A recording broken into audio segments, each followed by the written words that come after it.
అందరికీ నమస్తే. పిఠాపురం వర్మ అంటే తెలియని వాళ్ళు లేరు.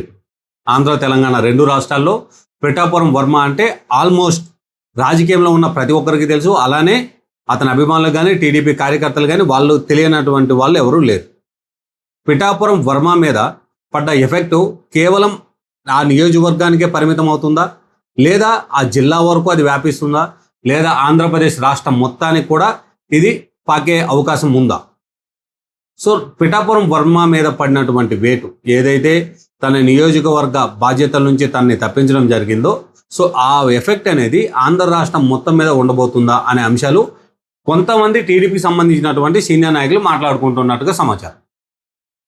అసలు ఈ ఎఫెక్ట్ ఏంది? ఇది ఆంధ్ర రాష్ట్రం మొత్తం పడ్డానికి గల అవకాశం ఏంటి?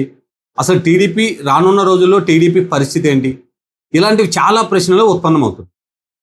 మరి టీడీపీ పరిస్థితి ఎలా ఉంటే టీడీపీతో అలయన్స్లో ఉన్నటువంటి జనసేన ఎక్కడికి పోవాలి? టీడీపీ పరిస్థితి ఎలా ఉంటే టీడీపీతో కూటమిలో ఉన్నటువంటి జనసేన పరిస్థితి ఏంటి?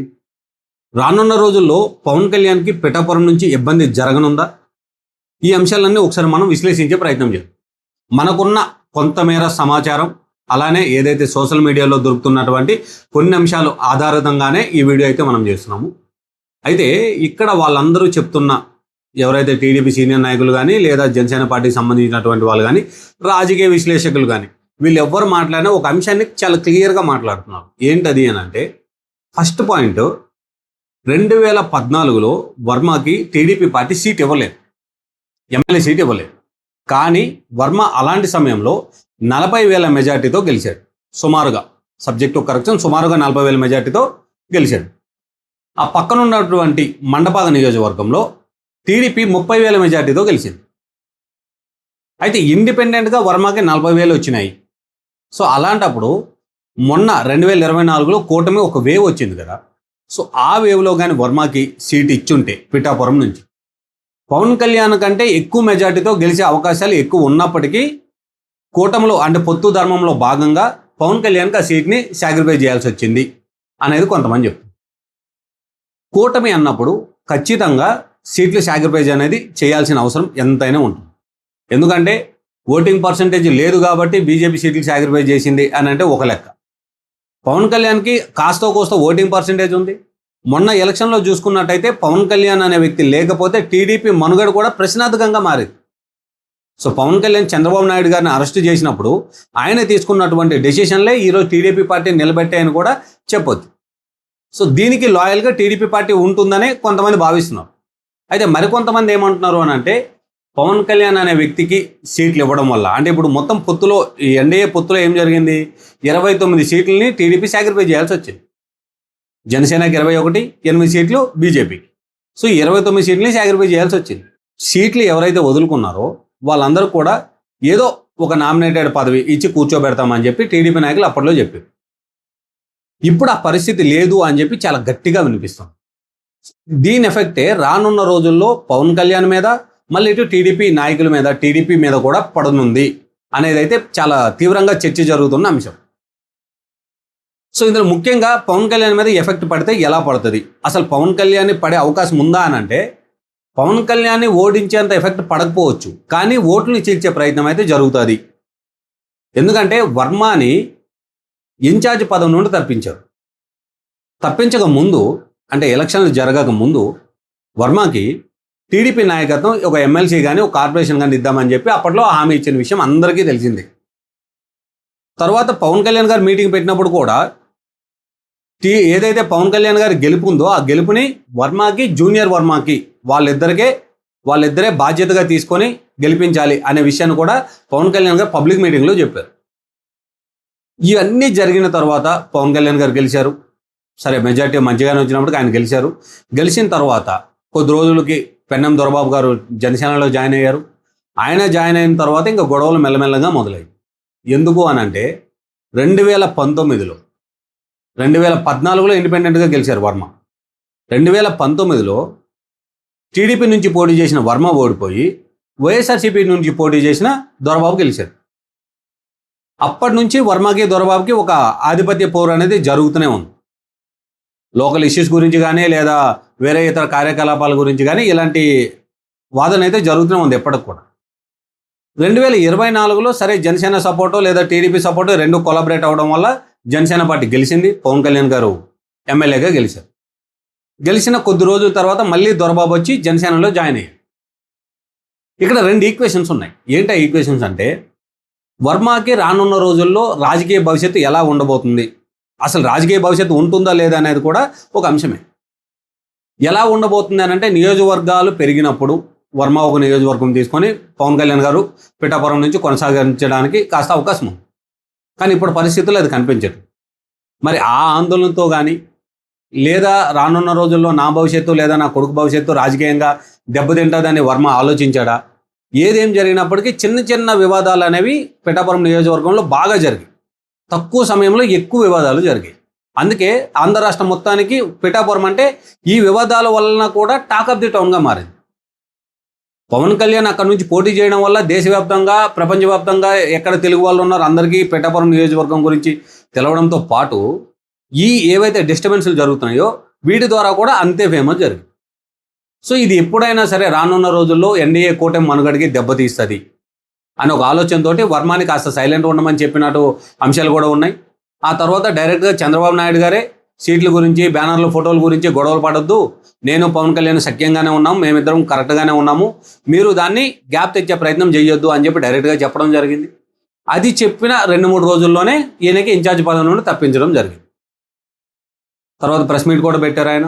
సో ఒక కాస్త భావోద్వేగానికి గురైనప్పటికీ సరే నియోజకవర్గానికి ఒక 15 సంవత్సరాలుగా ఒక 20 సంవత్సరాలుగా తాను ప్రాతినిధ్యం వహిస్తున్నప్పుడు ఆ మాత్రం ప్రాబ్లం అయితే ఉంటుంది, ఆ మాత్రం ఇబ్బంది అయితే ఉంటుంది.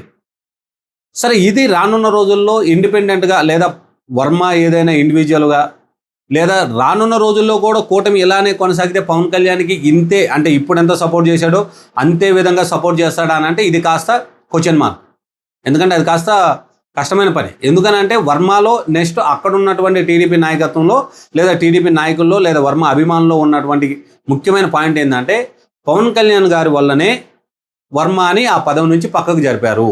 అలానే రానున్న రోజుల్లో వర్మకి ఏదైనా పదవి ఇస్తే అంటే నామినేటెడ్గా ఎమ్మెల్సీ కానీ లేదా ఏదైనా కార్పొరేషన్ కానీ ఇస్తే మళ్ళీ పవన్ కళ్యాణ్కి ఎదురు తిరుగుతాడేమో ఇలాంటి అనుమానాల వల్లనే వర్మని మెల్లంగా పక్కకు జరుపుతున్నారు అనేది అక్కడ ఉన్నటువంటి వర్మ అనుచరులు లేదా అక్కడ ఉన్నటువంటి నాయకుల్లో ఈ గుసగుసలు వినిపిస్తుంది. సో అందుకు ఎప్పుడన్నా సరే పవన్ కళ్యాణ్కి కూటమిలో ఉన్నప్పటికీ ఇండివిజువల్గా ఉన్నప్పటికీ సరే డైరెక్ట్గా వర్మ పవన్ కళ్యాణ్ ఓడించేస్తాడా అని అంటే ఓడించకపోవచ్చు, కానీ ఎఫెక్ట్ అయితే తీసుకొస్తాడు అనేది ఒక వాదన వినిపిస్తుంది. అయితే ఇంకా రెండో పాయింట్కి వస్తే అంటే రెండో అంశం ఈయన ఒక విధంగా అలా కూడా ఇబ్బంది పెట్టడానికి అవకాశం ఉంది.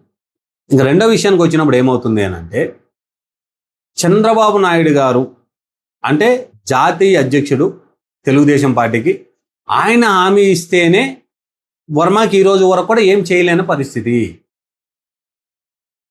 అలాంటి తరుణంలో అలాంటి సమయంలో రాష్ట్రంలో ఇంకా సాక్రిఫైస్ చేసినటువంటి వాళ్ళు లేదా రానున్న ఎలక్షన్లో రానున్న రోజుల్లో ఇంకా ఎక్కువ మంది కూడా సాక్రిఫైస్ చేయడానికి అవకాశం ఉంది.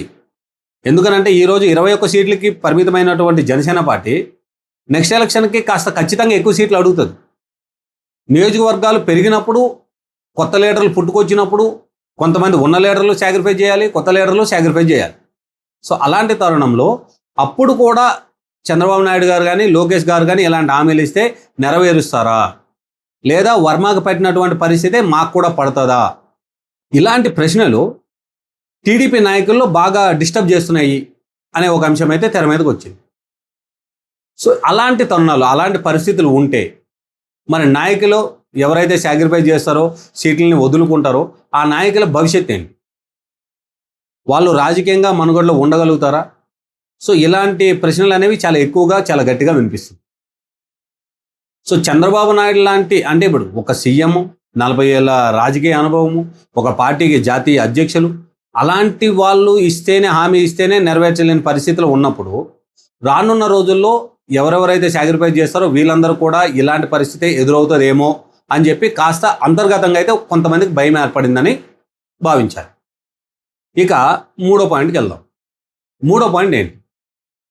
మీకు ఆంధ్ర రాష్ట్రంలో ఉన్నటువంటి రాజకీయాల్లో కులం అనేది ఎంత కీలకంగా ప్రవర్తిస్తుంది, ఎంత కీలకంగా రాజకీయాల్లో ఉండబోతుంది లేదా ఉంటుంది అనే విషయం మీ అందరికీ తెలుసు. గతంలో వైఎస్ఆర్సీపీ మీద వ్యతిరేకత రాష్ట్రం మొత్తంకి ఉన్నప్పటికీ కులాల వారీగా కూడా కాస్త ఎక్కువగానే వ్యతిరేకత ఉండే వాళ్ళ మధ్య. ఎందుకంటే ఎగ్జాంపుల్గా వర్మాది క్షత్రియులు. సో వీళ్ళకి సంబంధించిన ఒక చిన్న ఇష్యూ మీకు చెప్పే ప్రయత్నం చేస్తాం. విజయనగరానికి సంబంధించినటువంటి అశోక గజపతి రాజు గురించి అప్పట్లో ఉన్నటువంటి వైఎస్ఆర్సీపీ ప్రభుత్వం ఎన్ని ఇబ్బందులు పెట్టింది, ఎంత హింస చేసింది, ఆయన ట్రస్ట్ ఇష్యూ కానీ లేదా వాళ్ళ ఫ్యామిలీ ఇష్యూస్ కానీ మొత్తం రోడ్డు మీద తీసుకొచ్చి ఎంత ప్రెజర్ ఇచ్చింది ఆయనకి. గజపతి రాజు గారు గత కొన్నేళ్లుగా ఎమ్మెల్యేగా అంటే దీర్ఘకాలికంగా ఆయన రాజకీయాల్లో ఉన్నప్పుడు ఆయన దగ్గర నుంచి వివాదాలు అనేవి చాలా తక్కువ, చాలా అంటే చాలా తక్కువ. అక్కడ బొత్సాకి వాళ్ళకి ఇలాంటి ఆధిపత్య పౌరులు లేదా ఒకే జిల్లాకు సంబంధించినటువంటి వాళ్ళు అలానే సీనియర్ నాయకులు అయినప్పటికీ ఎక్కడో చిన్న చిన్న మనస్పర్ధలు తప్పితే వివాదాలకి చాలా దూరంగా ఉన్నటువంటి వ్యక్తి గజపతిరావు. కేవలం ఆయన టీడీపీతో ఉన్నాడు అనే ఒక కీలకమైన అంటే టీడీపీతో ఉన్నారు అనే అంశం మీదనే వైఎస్ఆర్సీపీ ఆయన ఇబ్బంది పెట్టింది అనేది అయితే అప్పట్లో బాగా వైరల్ అయిన విషయం. సో ఈ క్షత్రియులందరిలో కూడా అరే మన క్షత్రియ అయినటువంటి గజపతి రాజుకి ఇలాంటి పరిస్థితి తీసుకొచ్చిండు ఎవరో జగన్మోహన్ రెడ్డి, కాబట్టి ఖచ్చితంగా జగన్మోహన్ రెడ్డిని మనం ఓడించాలి. ఎందుకంటే కులం అనేది ఆంధ్ర రాష్ట్రంలో చాలా ఎక్కువగా ఇంపాక్ట్ చూపిస్తుంది కాబట్టి. సో ఇది కూడా ఒక కారణమై ఉండొచ్చు. అలాంటి పరిస్థితుల్లో రానున్న ఎలక్షన్లో ఇటు జనసేన మీద కానీ లేదా ఇటు టీడీపీ మీద కానీ లేదా కూటమిలో ఉంటే కూటమి మీద కానీ ఇలాంటి ఎఫెక్ట్ చూపిస్తే, ఎందుకంటే ఒక సామాజిక వర్గం మొత్తము ఓటింగ్ శాతాన్ని మార్చగలే అవకాశం చాలా ఎక్కువ ఉంటుంది. ఎందుకంటే ఒక సామాజిక వర్గం ఈ ఓటుల్ని అటు ఇటు తారుమారు చేయడానికి లేదా ఎవరినో ఒకరిని ఓడించడానికి ఒకరిని గెలిపించడానికి చాలా కీలకంగా మారుతాయి. సో అలాంటి పరిస్థితి రానున్న రోజుల్లో ఏర్పడితే ఎన్డీఏ కూటమి ఉంటే సరే, కూటమి లేకుండా ఇండివిజువల్గా పోటీ చేస్తే అటు టీడీపీకి ఎఫెక్ట్ అవుతుంది, ఇటు జనసేనకి ఎఫెక్ట్ అవుతుంది. సో ఇలాంటి చర్చలన్నీ ఆంధ్ర రాష్ట్రంలో ప్రస్తుతానికి జరుగుతూ ఉన్నాయి. వీటన్నిటిలో ఈ చర్చలన్నిటిలో ఏది కరెక్ట్ అని మీరు అనుకుంటున్నారు? ఎందుకంటే వర్మని ఏదైతే ఇన్ఛార్జ్ పదవి నుండి తప్పించడం రైట్ అనుకుంటున్నారా? సో అలాంటి నిర్ణయం చంద్రబాబు నాయుడు గారే తీసుకున్నారు కాబట్టి దాన్ని మీరు సమర్థిస్తారా? లేదా రెండో విషయంలో చంద్రబాబు నాయుడు లాంటి వ్యక్తులు హామీ ఇస్తేనే పదవులు రాని పరిస్థితి ఉన్నప్పుడు జిల్లా నాయకత్వం ఒకటి ఉంటుంది. వాళ్ళు చెప్తే కూడా కింద క్యాడర్ కానీ చిన్న లీడర్లు కానీ వింటారు, వాళ్ళ కోసం సైలెంట్ అవుతారు. పార్టీ అధ్యక్షుడే ఇచ్చిన హామీకే వాల్యూ లేనప్పుడు ఇలాంటి వాళ్ళ హామీలకే వాల్యూ ఉంటుందా? రానున్న రోజుల్లో ఇలాంటి హామీలు అసలు ఒప్పుకోవడానికి అవకాశం ఉంటుందా? లేదా మనం మూడో పాయింట్ మాట్లాడుకుంటున్నట్టుగా సామాజిక వర్గం ఓటింగ్ శాతం సో ఈ రాజకీయాల గెలిపోవటంని శాసిస్తుందా? మీరేమనుకుంటున్నారు? వర్మకు జరిగింది న్యాయమా అన్యాయమా? మీరేం భావిస్తున్నారో కామెంట్ చేయండి. Thank you.